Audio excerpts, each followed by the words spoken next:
મિત્રો ગઈકાલે આઈએમડી દ્વારા જાહેરાત કરવામાં આવી છે કે લા નીનાની દશાઓ નબળી પડવાના કારણે અલ નીનોની દશાઓ ઉત્પન્ન થઈ શકે છે. તો શું છે આ અલ નીનોની દશાઓ એને સમજતા પહેલા તમને જે સામાન્ય દશાઓ છે સામાન્ય દશાઓને સમજવું પડશે. સામાન્ય દશામાં દક્ષિણ પૂર્વી વ્યાપારિક પવનોના કારણે પ્રશાંત મહાસાગરનું પેરુ તરફથી જે ગરમ જળ છે એ ખસકીને ઓસ્ટ્રેલિયા ઇન્ડોનેશિયા તરફ આવતો હોય છે, જેના કારણે ઓસ્ટ્રેલિયા ઇન્ડોનેશિયા તરફ લઘુ દબાણનો સર્જન થાય છે અને એ લઘુ દબાણથી જે સંવહનીય ધારાઓ ઉપર ઉઠે છે એ આવીને પડે છે આફ્રિકાના મેસ્કરીન જે આઇલેન્ડ છે એની ખાતે, જેના કારણે મેસ્કરીન આઇલેન્ડ ખાતે ગુરુ દબાણ સર્જાય છે અને આ ગુરુ દબાણ ભારત તરફ આવતા જે નૈનિત કોણીય પવનો છે, જે મોસમી પવનો છે એને સહાય કરે છે અને એના કારણે ભારતમાં મોન્સૂન આવે છે. હવે અલ નીનો આ દશામાં શું થાય છે? તો વિદ્યાર્થી મિત્રો, જ્યારે દક્ષિણ પૂર્વી વ્યાપારિક પવનો નબળા પડી જાય છે, દક્ષિણ પૂર્વી વ્યાપારિક પવનો નબળા પડવાના કારણે જે પ્રશાંત મહાસાગરનો ગરમ જળ પેરુથી ખસકીને ઓસ્ટ્રેલિયા ઇન્ડોનેશિયા તરફ આવી રહ્યો હતો એનો રિવર્સલ થઈ જાય છે અને એ પેરુ ઓસ્ટ્રેલિયાથી એ ઇન્ડોનેશિયા ઓસ્ટ્રેલિયાથી પેરુ તરફ જવા લાગે છે અને એના કારણે જે પ્રશાંત મહાસાગરનો પૂર્વી છેડો છે ગરમ થવા લાગે છે. આ જે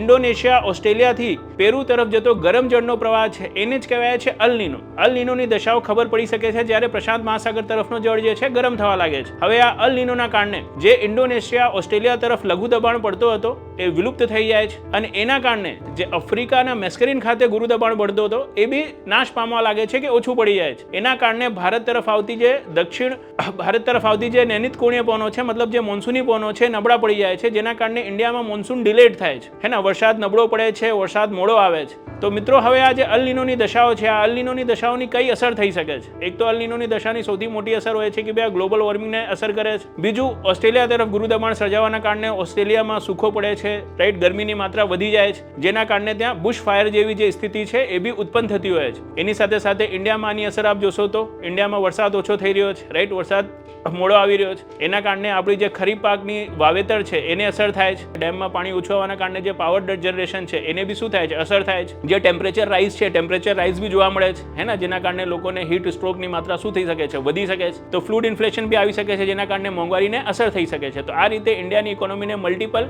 એડવર્સ ઇફેક્ટ છે આ અલ નીનો ક્રિએટ કરી શકે છે. જે આઈએમડી છે એના દ્વારા આ બી કહેવામાં આવ્યું છે કે ભાઈ જે પોઝિટિવ ઇન્ડિયન ડાયપોલ છે એનું બી નિર્માણ થઈ રહ્યો છે અને આ પોઝિટિવ ઇન્ડિયન ડાયપોલ અલ નીનોની અસરને ઘટાડી શકે છે. તો વિદ્યાર્થી મિત્રો, જો તમે જાણવા માંગતા હો પોઝિટિવ ઇન્ડિયન ડાયપોલ શું છે તો નીચે કોમેન્ટ કરો અને આવી જ રસપ્રદ માહિતી માટે અમારા આ ચેનલને સબસ્ક્રાઇબ કરો. Thank you.